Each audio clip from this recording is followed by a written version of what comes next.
the impact of Black Panther films on the MCU and the audiences who embraced it? Why do you think so many people are drawn to these stories? Uh, I mean, the impact Black Panther had on the MCU was allowing us to tell stories that were very much anchored in a reality of the world we live in, and really celebrating cultures that aren't always celebrated in film. And I think people embraced it for those reasons. You know, I think sometimes cultural specificity is seen as something to avoid because the fear is it will push people away. The truth is, I think it brings people in. And it allows people to learn about things they didn't know about, and also to see the commonalities.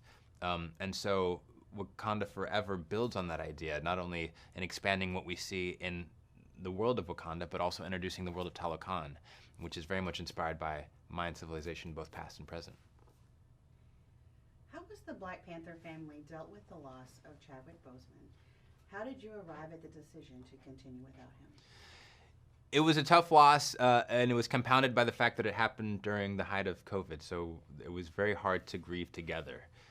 And one of the benefits, if there was one, to making the film was that we all got to be together for the first time for some of us to talk about Chadwick and the memories of Chadwick, of who he was off the screen as much as on. The decision to move forward was a hard one, but I think the truth is Chadwick would have probably wanted us to continue the legacy of Wakanda because he, maybe more than any of us, understood what it meant to people. And so as easy as it might have been to sort of put it down and say, hey, we had a great film and we couldn't be more happy with having one great Panther film, the truth is, why not continue the legacy? Describe how Black Panther has a father-son story and how that ultimately inspired Black Panther Wakanda Forever. Yeah, Black Panther is very much about T'Challa coming to grips with the legacy of T'Chaka, who he'd first met in Civil War and lost in that film. I think Wakanda Forever is interesting in that the paradigm has shifted and it becomes a mother-daughter story, which is not a paradigm we see a lot in Marvel films. But once we decided that the narrative was very much about T'Challa's passing and a nation trying to come to grips with that, well, the two people who are most front and center in Wakanda in that respect are Ramonda and Shuri. Ramonda as the queen and Shuri as the head of the Wakandan design group. Who both feel that loss as acutely as anyone because they were related to the man. So building the story around the mother-daughter dynamic was really powerful. And we have two fantastic performers in Angela Bassett and Letitia Wright. So there's nothing they can't do. It's really up to us as storytellers to put them in the right position to really shine, and hopefully we've done that. Why is Shuri struggling as the story gets underway, and what does Ramonda want for her daughter? Shuri struggles because I think in her mind she feels like she should have been able to prevent her brother's death. As the smartest woman in Wakanda and potentially the world, if she couldn't solve the problem of the illness that took his life, who could have? And so we find her in a bit of a state of denial in this film. You know, she doesn't really want to access the emotions around his passing because there's a lot of guilt wrapped up in that and a lot of anger wrapped up in that. And Ramonda, as a mother, and as someone who has lost before, because again, she's lost her husband, I think she understands the grieving process a little bit better and wants to bring her daughter out of the darkness and into the possibility of life beyond T'Challa's passing. It's not easy for Ramonda, you know, but she loves Shuri, and I think that's the dynamic we find in this film is Shuri being resistant to the healing that Ramonda wants for her daughter. Introduce Namor and his kingdom of Talokan. So Namor is the descendant of a sect of the Mayan civilization that was fleeing colonization by the Spanish in the 1500s. And through a series of events, his people gained the ability to breathe underwater, and he, because he was born after they had fled to the oceans, became essentially the first mutant. He, unlike his forebears, could breathe both underwater and on land. He could fly, he was incredibly strong, and he aged much slower. And he became the de facto ruler of this new world called Talokan. And what's interesting about them is, much like Wakanda, they've preferred to hide in the shadows for centuries because they understood that colonization was never that far afield. But the events of the movie are going to pull them into the spotlight, and it actually puts Namor and Talokan at odds with Wakanda, because Wakanda has introduced to the world the notion of vibranium, and unbeknownst to Wakanda, Talo Khan has vibranium as well.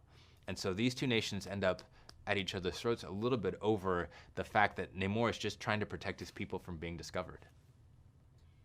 Who is Riri Williams? What role does she play for Shuri, and what makes her such a fascinating character? So Riri Williams is a young African-American student at MIT who's incredibly brilliant, and much like Shuri, is probably usually the smartest person in the room. Unfortunately for Riri, she's invented something that has allowed for the detection of vibranium, and in fact, the U.S. government does find vibranium in the ocean, which again sets Namor and Talo Khan on a collision course with Wakanda. Riri Williams is a fascinating character because she's also been inspired by one of the MCU's first heroes, Iron Man, and has built a suit of armor that she knows how to fly and use, which is surprising even to someone as brilliant as Shuri, because she doesn't think that that sort of brilliance would live outside of Wakanda. And so you have these two women sort of at the top of their game, both forced into a partnership with each other and also building a little bit of a sisterly bond because they love the same thing. They love science, they love technology, and they're equally brilliant. So they find a kinship, I think, that is unlike anything we have in the Marvel Cinematic Universe. The film features several strong female characters. Describe how the cast members, from Angela Bassett, Letitia Wright, to Lupita Nyong'o, Danai Gurira, and Dominique Thorne, bring unique sensibilities to their characters. Yeah, they're all such different performers, and their characters, all due credit to Ryan Coogler and Joe Robert Cole, who co-wrote the script, have such different functions in the movie that we think it gives you a pretty good spectrum. And I would add Florence Kasumba and Michaela Cole to that list. All brilliant performers in their own right, all with a different energy, all serving a different narrative function, but collectively telling the story of a place that's trying to overcome a loss and to become something greater.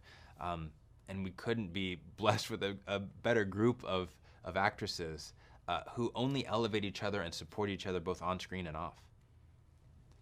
What do you hope audiences walk away feeling or saying after seeing this film? I hope they feel a sense of catharsis. I hope they say that it was exciting as well as emotional, that it was interesting and engaging and intellectually stimulating but funny. It really wants to be a roller coaster ride to a degree, and hopefully in a way that feels organic and not manipulative. But it really is an epic film, and the truth is, I hope audiences just get to see it collectively. You know, I think in watching the film with an audience for the first time last night, you realize how the collective experience of moviegoing is so important and transformative. And so the hope is people get to sit together in a theater, experience it, and come out the other side talking about the movie, and also, again, feeling a small sense of healing if that's possible.